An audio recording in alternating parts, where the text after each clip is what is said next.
Hello everyone, as I'm sure you all know by now, Darcy Kuemper has signed a 5-year deal with the Washington Capitals. The Stanley Cup winning goalie was moved on from rather quickly by the Colorado Avalanche after they traded to get him from the Arizona Coyotes. Colorado maybe felt like things were going to work out. I do know he was obviously a free agent, so they traded to get Georgiev from the New York Rangers and then gave him a 3-year deal. So for Kuemper, maybe the excitement rubs off just a little bit from the Cup Championship just because of how quickly this all went down. But of course, this led to him getting a 5-year deal, which is always nice if you're a player. I would love to get a 1-year deal for $750,000. It won't happen, but of course, this deal looks like it'll be over $5 million a season for Darcy. At least that's what it appears to be at the moment. The veteran netminder obviously put together a very good season with Colorado in the regular season.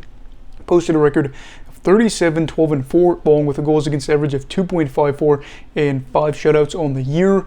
In the postseason, he noticeably struggled more. You had the Nashville series where I think his stats were pretty good, but if you exclude those, his save percentage was .895. And you remember that in the final against Tampa Bay, I think he had 2 rough games. Of course, those ended up being the games where the Lightning won. And in general, you just felt like he could be shaky at times. He had some rough goals where he allowed against St. Louis. I remember that. And in general, I don't know how confident they felt going forward with Kuemper in net, which leads me to wonder about Georgiev. But also, you have to remember Darcy did have an eye injury that he was dealing with and recovering back from that. And you have to think, if you're anybody that has vision can see, using your eyes is really important because you use it every day.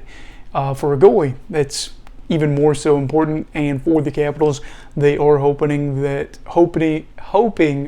there we go. They are hoping that they are going to get a goalie that has 2020 vision, as Washington is in a weird spot. I've been saying for the past 2 years now, at least during my postseason series reviews, that Washington was an aging core that was really going in the wrong direction. Yes, they would make the playoffs, but they were probably bound to get knocked out in the first round every year. They had some interesting goaltending issues for a little bit there, of course, but now they have Kuemper, who is not mid-30s, early 30s, has experience, had pretty good stretch there with Arizona where he kind of got a name made for himself where everybody started to notice him, got sent over to Colorado, and now going over to Washington. And Washington was able to limit high danger chances and medium danger chances against this year, which could bode well if they're able to replicate that success and then have Darcy in net. Hopefully he's healthy and able to play like 50-ish games for them, because I do see them getting back to the postseason if kind of all the stars align and then Kuemper's able to be well in net. But I am skeptical about where this is all headed. I do think this could work out for the meantime down the road. I think Washington in general could struggle by the end of this deal, but I'm curious to see how it plays out. What are your thoughts on the deal? Is it just kind of a deal where you have to go all in knowing that this core is aging, or do you think that they do see themselves being a group that can contend for the coming years? Let me know down below in the comments. Also, please make sure to like this video if you enjoyed it. Subscribe if you are new to the channel. Everybody stay safe. Hey, have a great night, and you go love hockey, all right? Goodbye, Brigadiers and Brigadettes. This is your captain signing off. Have a great night.